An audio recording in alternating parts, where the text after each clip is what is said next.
sepertinya berat untuk tim sekelas Laos bisa menjebol gawang Indonesia. Menghadapi Myanmar, menghadapi Laos, wajib kita meraih angka penuh. Harus menang.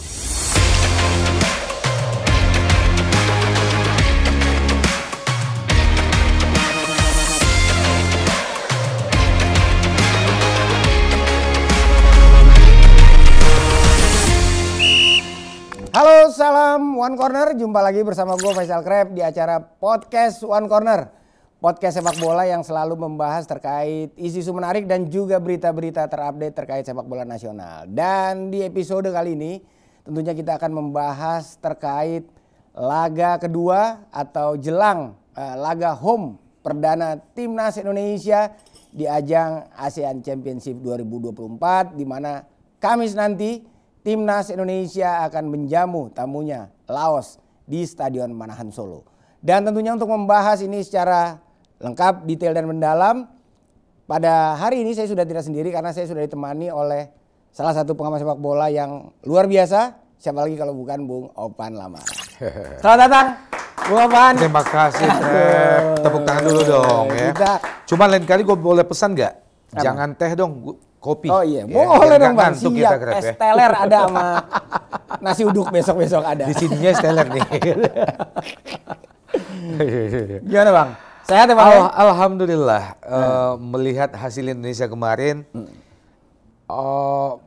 ya terpaksa kita sehat kembali.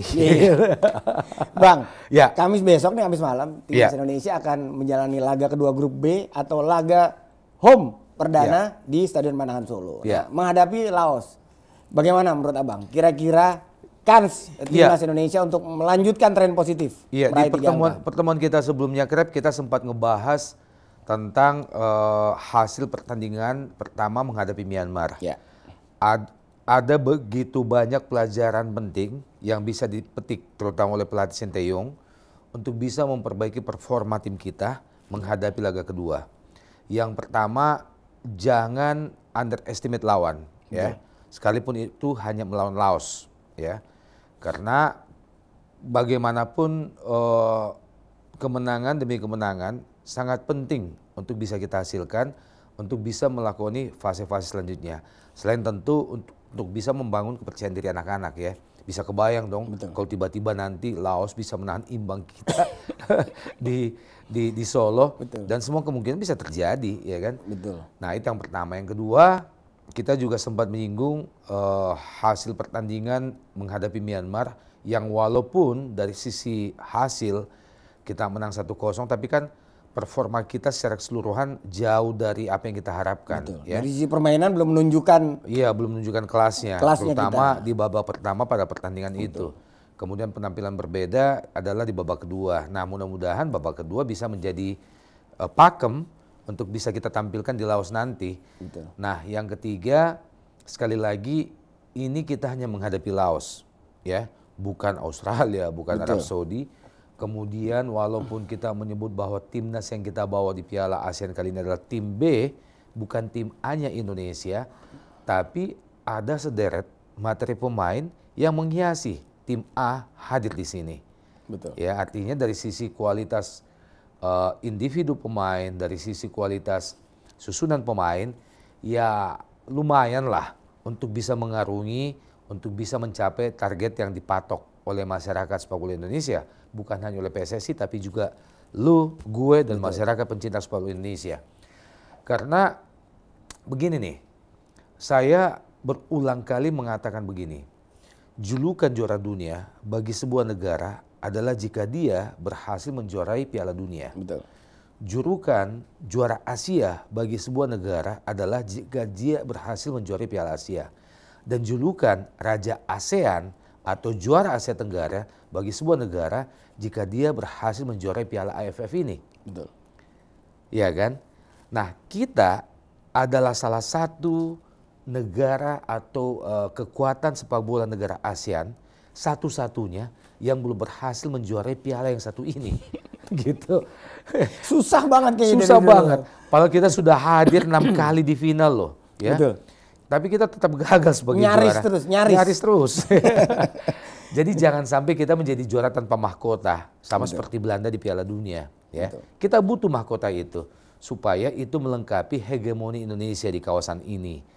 Apalagi nanti kalau misalnya kita sudah, misalnya nanti nih, mudah-mudahan insya Allah kita bisa lolos, apalagi lolos langsung ke putaran final Piala Dunia 2026, maka tentu mahkota sebagai juara ASEAN di Piala AFF ini akan melengkapi. Betul. Ya, melengkapi kesempurnaan itu sehingga kita bisa mengklaim diri sebagai raja ASEAN. Tapi kalau kita belum juara Piala AFF ya nggak bisa dong. Tetap Thailand jadi raja ASEAN walaupun mereka nggak lolos ke putaran ketiga zona Asia Piala Dunia. Begitu Krep. Dan untuk menghadapi Laos ini kan tentunya kemenangan harga mati karena kita main di hadapan publik sendiri. Dan mungkin jangan lagi bereksperimen dan harus menampilkan, jangan merubah, don't change the winning team gitu. Gitu betul, ya? betul. Yang selalu mengejutkan Bung Opan terus di setiap pertandingan. Apakah ada perubahan lagi kan ini? Nah, sebelum sampai ke situ, gue pengen nanya nih, di grup B ini kira-kira melawan siapa yang masyarakat Indonesia itu termasuk lu, gue paling tunggu. Laga melawan siapa? Vietnam. Nah, benar yang lu katakan tadi bahwa menghadapi Myanmar, menghadapi Laos, wajib kita meraih angka penuh. Harus menang. Udahlah, kita nggak usah mimpi harus menggelontorkan 4-5 gol ke gawang Laos. Nggak perlu. Yang penting kita menang.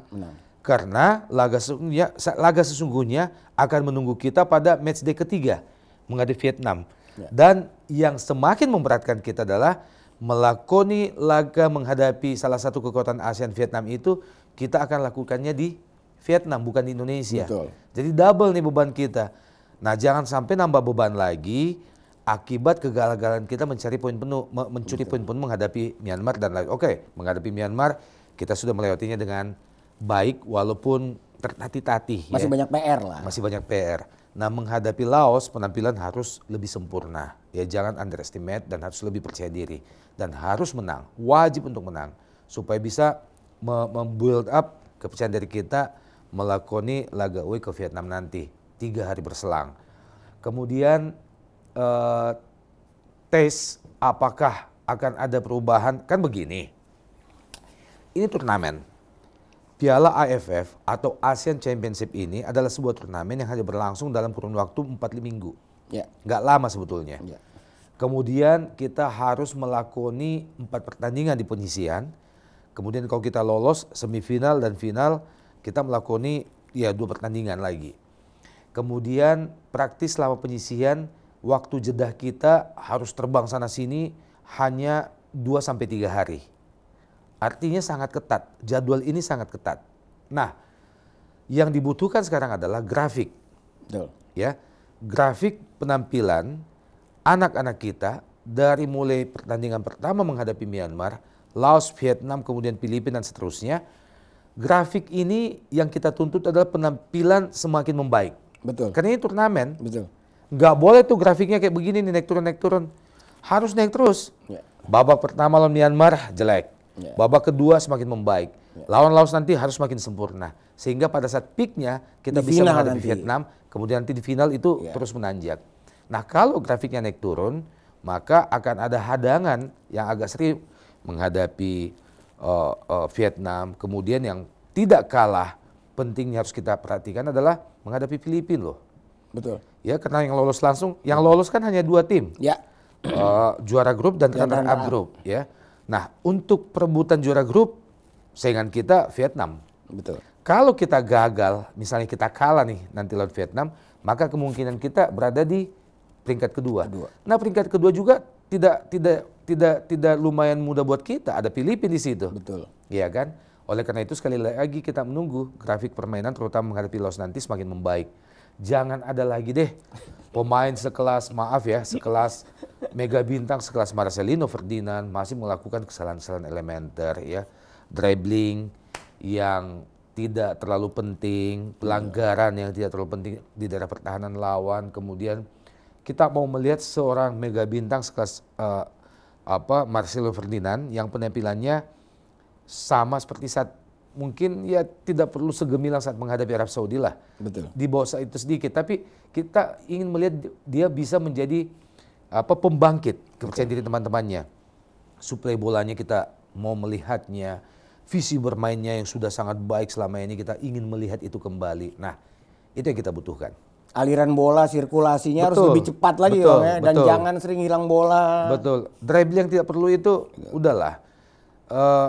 Seharusnya mega bintang timnas Indonesia sekelas Marcelino, sekelas Asnawi, sekelas Rafael Struijk tidak perlu lagi mempertontonkan permainan akrobatik deh, nggak perlu. Kita semua sudah tahu kualitas mereka.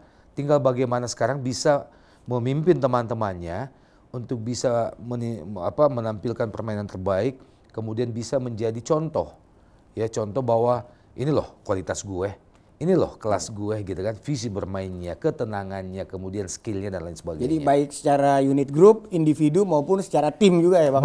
Betul. Jangan sampai malah aksi individu yang berlebihan itu melahirkan blunder ya. Betul. Akhirnya kan merusak namanya dia juga.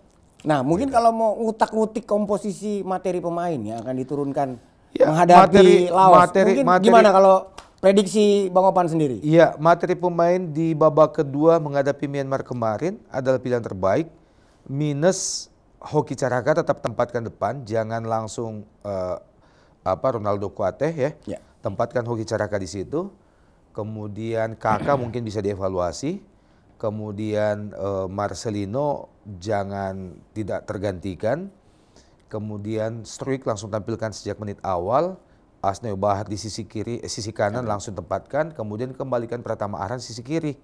Kemudian percayakan Ferrari untuk tetap berada di situ dan juga Dimas. Jadi kita butuh 90% pemain yang bermain di babak kedua, ya 90% untuk langsung turunkan menghadapi mungkin Laos Bang nanti. Di posisi penting nih Bang, gelandang Bang. Dua gelandang holding nih, si Arkan Fikri sama Zinedine Faris ya mungkin Bang ya. Iya. Gimana atau begini, kalau ingin memperkuat posisi gelandang untuk bisa mendukung lini depan, nggak ada salahnya kembalikan Marcelino deh di posisi aslinya di belakang striker. Iya. Ya kan, jangan tempatkan dia di kiri. Betul. Gitu. Jadi dia lebih memiliki kesempatan untuk memberikan kepercayaan kepada dia. Karena bagaimanapun pasca penampilan Marcelino menghadapi Arab Saudi beberapa waktu yang lalu, tentu Marcelino ini menjadi salah satu pemain yang paling ditakuti di Asian Championship ini oleh lawan siapapun. Sehingga menempatkannya di tengah itu akan memberi kesempatan kepada timnas Indonesia tidak hanya untuk membuat lini pertahanan lawan was-was, tapi juga memberikan kesempatan kepada Marcelino untuk bisa membuka, menjadi jembatan pertama antara lini pertahanan kita dan lini depan saat kita transisi untuk bisa mengejutkan pertahanan lawan gitu. Betul. Dan seperti kita ketahui bersama juga Laos ini kan datang ke Manahan juga dalam keadaan terluka karena pasca ditaklukkan oleh Vietnam 1-4 kan gitu kan Bang. Nah, mungkin apa yang harus diwaspadai dari Laos sendiri mungkin Bang? Laos sebetulnya belum masuk hitungan kita. Betul. Untuk dikhawatirkan. Tapi kan ini sepak bola, mereka juga bermain, mereka juga melawan. Siapa sangka misalnya Argentina bisa kalah dari Arab Saudi di pertandingan pertama di Piala Dunia Qatar.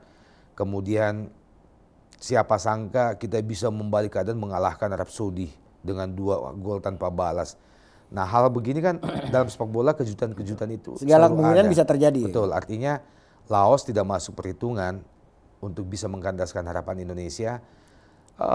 Main enjoy aja. Mungkin anak-anak tidak perlu dibebani untuk harus bisa menciptakan sekian banyak gol, tapi bagaimana memberikan mereka tanggung jawab untuk bermain lepas, ya, bermain nyaman, bermain santai, kemudian bermain dengan kepercayaan diri yang lebih tinggi.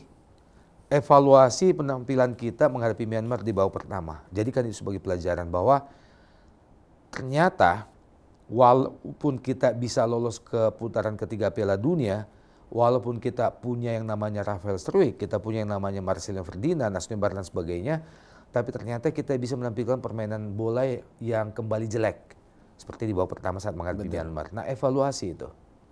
Dan itu tidak boleh terjadi saat menghadapi Laos nanti. Betul. Dan Sintayong sendiri mungkin kalau menurut Abang, apakah itu juga menunjukkan kualitas dari Sintayong sendiri? Apa yang harus dia lakukan? Gitu?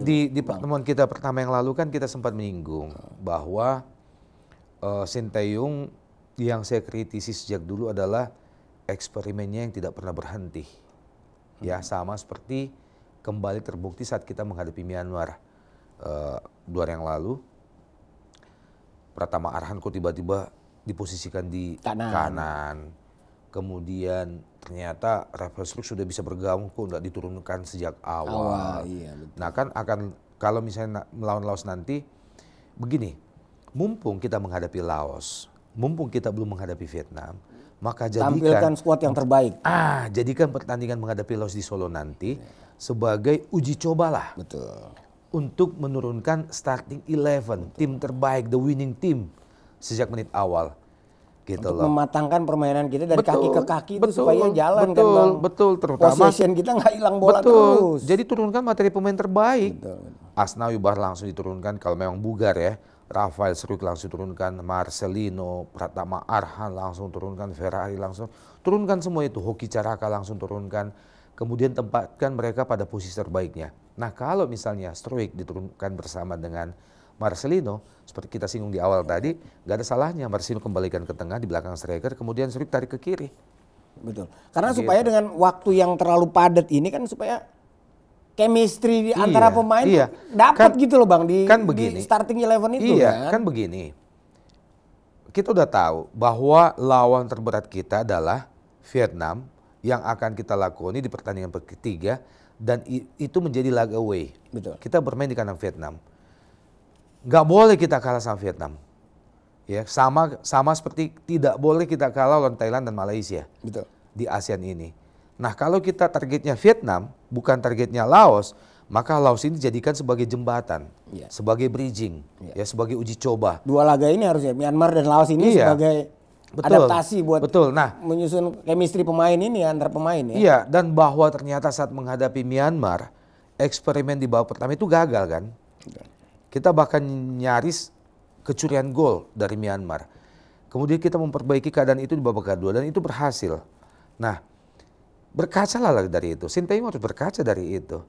Jangan lagi melakukan kesalahan yang sama seperti di babak pertama saat menghadapi, karena kita butuh tim terkuat yang turun menghadapi Laos supaya itu menjadi uji coba, menciptakan chemistry, menciptakan kekompakan, menciptakan bagaimana anatomi tim ini menghadapi ASEAN Championship ini yang sebenarnya.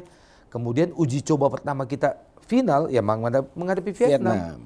Gitu. Jadi jadikan sekali lagi Sinteyong jadikan kesempatan menghadapi Laos ini sebagai laga di mana kita bisa menurunkan the winning team supaya ada gambaran bagi kita nih. Betul. Wah, kita yakin nih bisa juara nih di sini nih. Kan begitu. Betul. Jangan lagi bereksperimen di situ. Betul. Ya. Gitu, Krep. Pokoknya harus menang nih Bang, apalagi kan dukungan penonton pasti akan tumpah ruah nih di Manahan besok nih. Iya. Nah, satu contoh misalnya kalau grafik kita tidak membaik,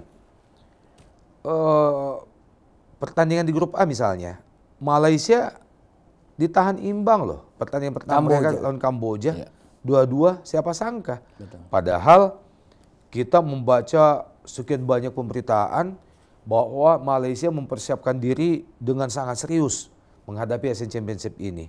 Naturalisasi juga mereka lakukan. Kemudian mereka menurunkan tim terbaik. Bahkan liga mereka liburkan demi untuk ajang ini. Tapi toh mereka berhasil ditahan imbang, dan bukan hanya sekedar imbang, tapi Kamboja bisa menciptakan 2 gol ke gawang Malaysia. Betul. Nah, ini bisa menjadi pelajaran bahwa sekali lagi never underestimate lawan, kemudian selalu turunkan tim terbaik, kemudian jaga grafik penampilan supaya grafik itu menanjak membaik dari satu pertandingan ke pertandingan yang lain. Betul. Jadi tetap fokus. Jangan terlalu overconfidence. Betul. Dan tampil all out ya Bang. Betul. Tampilkan tim terbaik. Betul. Jangan eksperimen gitu lah. Oke, mungkin Bang, terakhir mungkin prediksi skor Abang nih antara timnas Indonesia menghadapi Laos nanti mungkin Bang. Gimana Bang? Ya, dengan lini pertahanan yang kita miliki, terutama bagaimana semakin kompaknya, semakin kokohnya lini pertahanan kita menghadapi Myanmar di babak kedua, sepertinya berat untuk tim sekelas Laos bisa menjebol gawang Indonesia. Betul. Sebaliknya jika kita bisa menghadirkan Stoic di depan, kemudian Caraka di situ, kemudian Marcelino Ferdinand juga ada di situ, maka saya kok yakin paling tidak menghadapi Laos harusnya kita bisa menang ya paling tidak 4-0 lah. Betul, 4-0. Dan nggak hanya menang 4-0 tapi dari sisi permainan juga kita kualitas permainan yang kita butuhkan. Kualitas permainan juga kita yang kita nantikan adalah satu hasil pertandingan, betul. Kualitas permainan, kemudian statistik akhir pertandingan. Betul. Ya, apakah memang kita dominan? Betul. Apakah passing kita bagaimana, akurasinya, peluang-peluang, shot on target dan sebagainya, termasuk corner kick. Betul. Ya. Oke. Bung Opan, terima kasih banyak atas ulasannya. Ya, jangan lupa ya, jangan lain kali kopi. Siap, kita akan siapkan nanti es teler dan nasi uduknya. Terima kasih Bung Opan atas waktunya. Sama-sama. Sampai ketemu lagi. Thank you. Oke pemirsa, itulah bincang-bincang saya bersama pengamat sepak bola Bung Opan Lamara. Jangan lupa saksikan terus One Corner di TV One News. Mewakili segenap kru yang bertugas, saya Faisal Kreb pamit undur diri. Salam One Corner. Sampai jumpa.